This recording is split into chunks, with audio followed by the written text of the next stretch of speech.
Screw Brad Pitt and George Clooney. Let's get the horse from War Horse an Oscar. You have to admit, that acceptance speech would be hilarious. But hey, if we could get Ben Affleck an Oscar for screenwriting, we could definitely get a horse an Oscar for acting. Just a thought.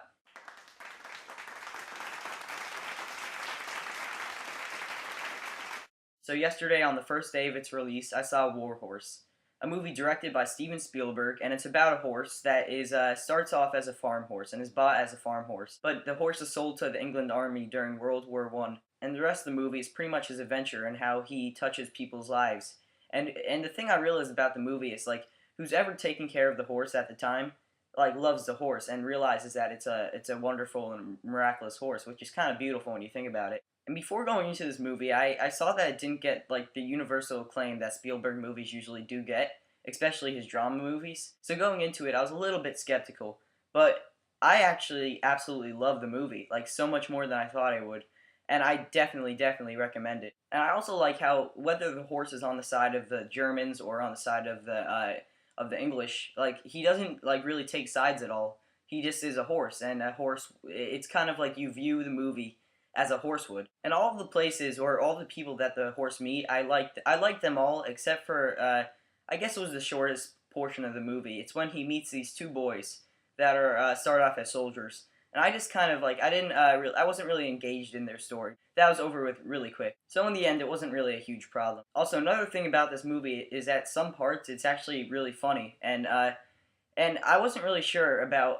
if I liked this or not, because there would be a really dramatic scene and then they'd be like cracking jokes during it. And this is what Spielberg does in a lot of his movies. And I'm still kind of undecided whether I like that or not, but I think it was kind of an interesting touch. And I'd have to say my favorite scene in the movie is one, I'm not going to tell you too much about it, but it doesn't, like, you probably heard a lot about it so far.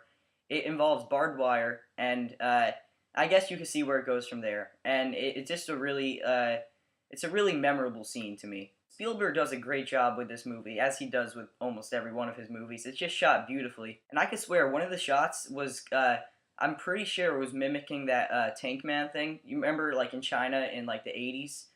There was that picture of that man standing in front of a tank. Yeah, I'm pretty sure that one of the shots in the movie was kind of imitating that or mimicking it. So if you see the movie, definitely look out for that.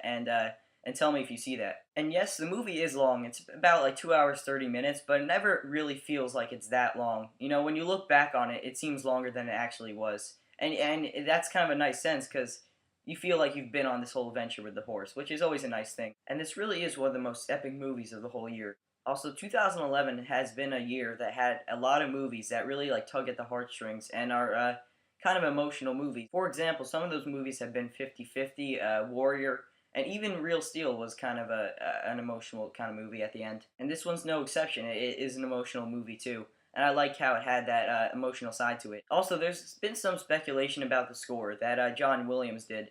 And I heard that a lot of people like didn't really like it that much, but I thought it was a fine score. It's not one of his best, but you know, it's hard to have a score that compares to one like Jurassic Park or any of his other ones. But overall, it's a pretty score that really fits the movie too. One of the only problems I had with the movie was the script, because at times it kind of felt a little bit cheesy, and I didn't really buy all the dialogue. So let's compare this movie to Spielberg's last live-action movie, Indiana Jones and the Kingdom of the Crystal Skull.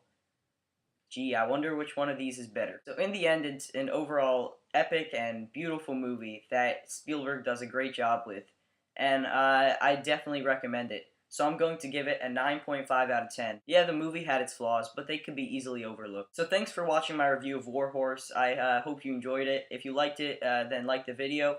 And leave a comment down below if you've seen War Horse. Do you like it, or do you want to see War Horse? And if you haven't yet, subscribe. So thanks for watching.